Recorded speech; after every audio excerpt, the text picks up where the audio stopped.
I'm still sitting here at the shipper.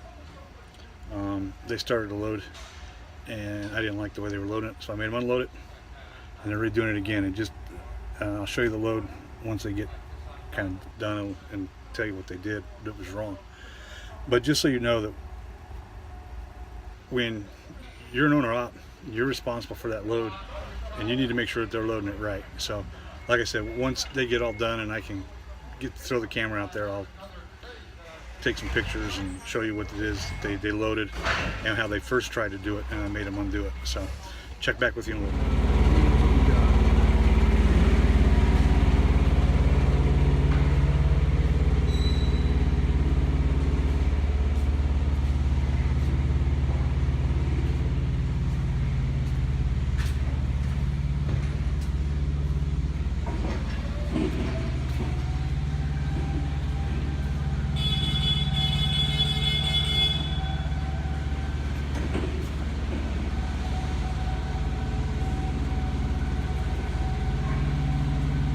Show these are already bent before I even put straps on.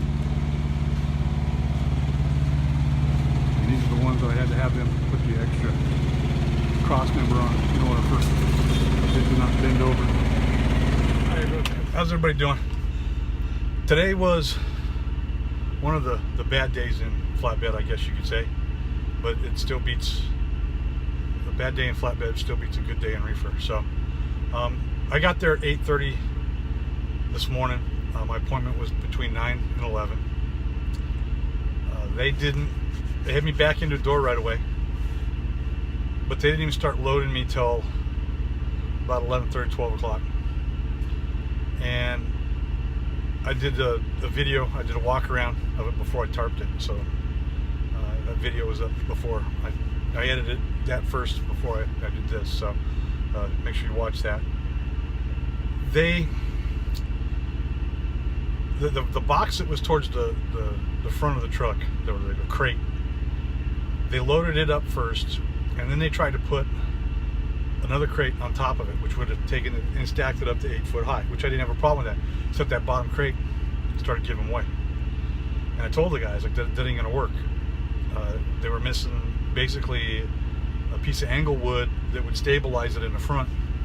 So I told them that's what they needed to do. So they take it and they went away with it, and it's gone about 40 minutes.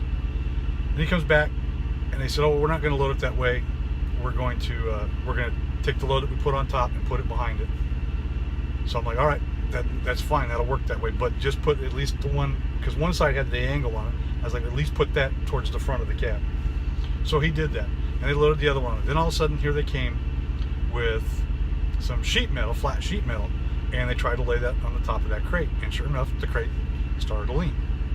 So I told him, I said, look, this ain't gonna work. You're gonna have to pull this off, and you're gonna have to put another piece of angle wood on there to keep this so that the crate is safe. So they finally agreed to it. I mean, as he's taking it off with the forklift, the crate just fell freaking completely apart. So they basically had to take it back there and rebuild it again. Needless to say, this thing got pieced together on the truck, and I didn't get out of there until 1600 or 4 o'clock this afternoon. So go from going in early to beat the heat to throw tarps, because it called for 8 foot tarps, but luckily I got away with 6s.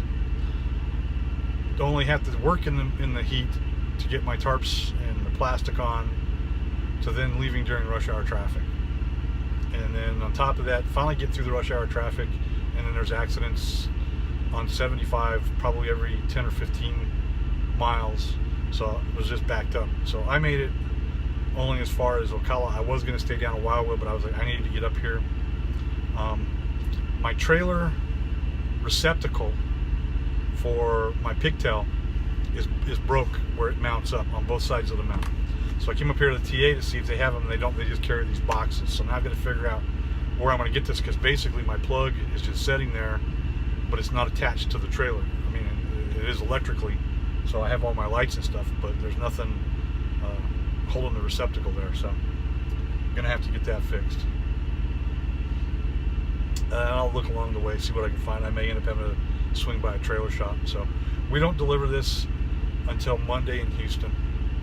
Then we already have a pre-plan to pick up in Houston, going up to Chicago. And then there was a load up in Chicago going back down to Houston. It was paying really good, but I didn't like the delivery times. It was basically pick it up on the 20th, delivered on the 21st, and it's 1,000 miles. I can't drive that 1,000 miles. So, but this says that I'm eligible for that load. Well, I'm not a team truck, so don't know what happened. But anyway, we're starting out. I guess a lesson learned: don't leave out on a Friday. But I don't know if I'll pick up from these guys again. They were very, very slow in loading. Luckily, this is basically an intercompany transfer, so hopefully they're not going to sit there and go through this thing meticulously and count every piece as it comes off. Because if it was a regular customer, it'd probably take them just as long to offload this. I mean, these guys were taking boxes and shoving them in between things, and I'm trying to let these guys know I have to strap all of that. So the boxes got to at least be neat so that I could at least throw a 2-inch strap over it. So I've got, what, 3 2-inch straps back there going over just boxes that they shoved in between crap, so that at least it has some kind of securement on it. So I don't know if I'll do another one of these, like I said, not with these guys anyway. Probably would have been better off going up to Savannah and catching a load. But anyway, that's where we're at this week. Not really complaining. Like I said, it's flatbed. I've definitely done a lot worse when I was on the reefer side. I could sit for 2 days in a stinky place waiting for a load. This place wasn't bad at all.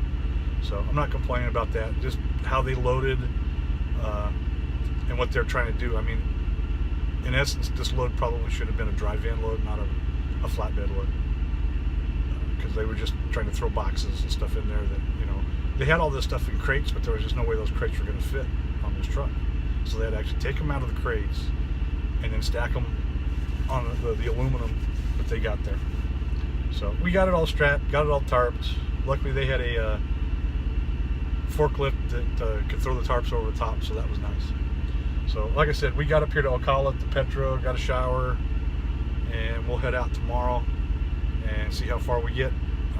Was hoping to be able to shut down. I don't have to drive Sunday, but it looks like I will. I'll have to drive now. So anyway, that's it for this video. So be safe out there. Don't forget thumbs up, thumbs down. I don't care.